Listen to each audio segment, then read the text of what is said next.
on pensait qu'Igor Bogdanov pouvait aborder n'importe quel sujet pendant des heures. Hélas, la vérité est qu'il ne pouvait pas entendre parler de ça sans prendre les jambes à son cou. De quoi s'agit-il ? Son ex lâche le morceau. Personne n'aurait pu penser qu'Igor Bogdanov fuyait le débat. Et pourtant, phobique depuis toujours, il a caché sa peur jusqu'au bout. Igor Bogdanov, plus effrayé que jamais. Comme pour Johnny Hallyday, les fans d'Igor Bogdanov et de son frère Grishka se rassemblent à l'église de Madeleine. Certes, la propagation du variant Omicron est encore dans tous les esprits. Surtout que visiblement, la maladie est responsable du décès de ces deux scientifiques de renom.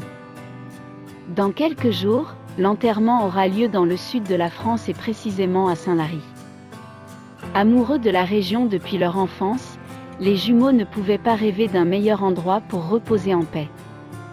Quel joli pied de nez à leurs détracteurs. D'ailleurs, une fois pour toutes, l'ex de l'un des deux présentateurs de Temps X tire la sonnette d'alarme. Il est temps de dire la vérité et d'ainsi faire taire ces ignobles rumeurs qui circulent. C'est parti, bouclez votre ceinture, nous rentrons dans une zone de turbulence. L'ex d'Igor Bogdanov hausse le ton. Dès l'annonce de la mort du frère d'Igor Bogdanov, un horrible bruit de couloir se met à circuler. Les jumeaux les plus célèbres du PAF auraient développé une forme grave du virus, car ils n'étaient pas vaccinés. Interrogée par notre confrère Bruce Toussaint de BFM TV, la mère des deux derniers enfants d'Igor s'emporte. Ce choix proviendrait d'une peur panique, des médecins et des médicaments. Excédée par tout ce qu'elle a pu lire, elle estime les jumeaux n'étaient pas un cas isolé. Selon elle, on devrait davantage les respecter plutôt que de les critiquer. Il n'en faisait pas du tout un sujet politique. Il n'essayait d'évangéliser personne sur ce sujet.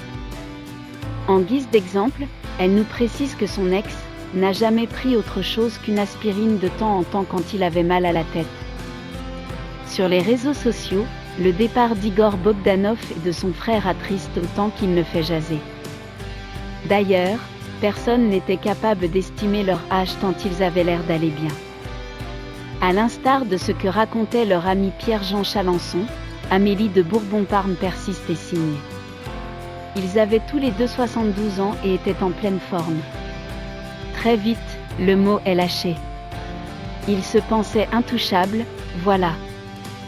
Donc malgré les vaines tentatives de Luc Ferry, ils ne prendront pas rendez-vous pour se faire vacciner mais inciteront les proches à le faire. Quel paradoxe! Un sujet tabou.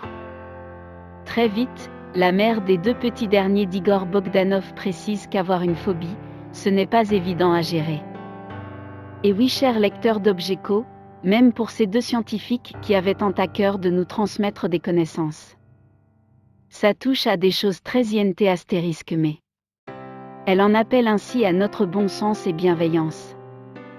Tout le monde peut comprendre ça, on a tout des choses qu'on n'arrive pas à faire et qu'on aimerait concrétiser. Par contre, en coulisses, elle ne cache pas que les proches auraient préféré qu'ils fassent au moins des contrôles de temps en temps à cet âge-là. D'ailleurs, depuis l'enfance, Igor Bogdanov et son jumeau Grishka avaient du mal à parler de la mort sans trembler. Cela peut paraître paradoxal puisqu'ils ont travaillé toute leur vie sur l'origine de l'univers, sur des choses métaphysiques et ça nous renvoyait à leur finitude.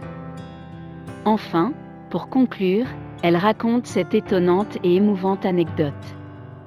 Survenue quelques jours plus tôt, elle prend la forme d'un message envoyé par ce proche du disparu. Igor lui avait dit que la mort n'existe que lorsqu'on l'observe. Il ne voulait plus regarder tout ce qui avait un lien avec ça, il voulait oublier. La vérité est ailleurs. Voilà qui a le mérite d'être clair, net et précis. Chez Objeco, on n'arrive toujours pas à mettre des mots sur ce drame. Certains, comme Frédéric Beigbeder essaient, sans parvenir à convaincre l'opinion. Tout ce qu'on espère, c'est qu'il repose en paix. De notre côté ou de celui des fans toutes générations confondues, on ne les oubliera pas de sitôt.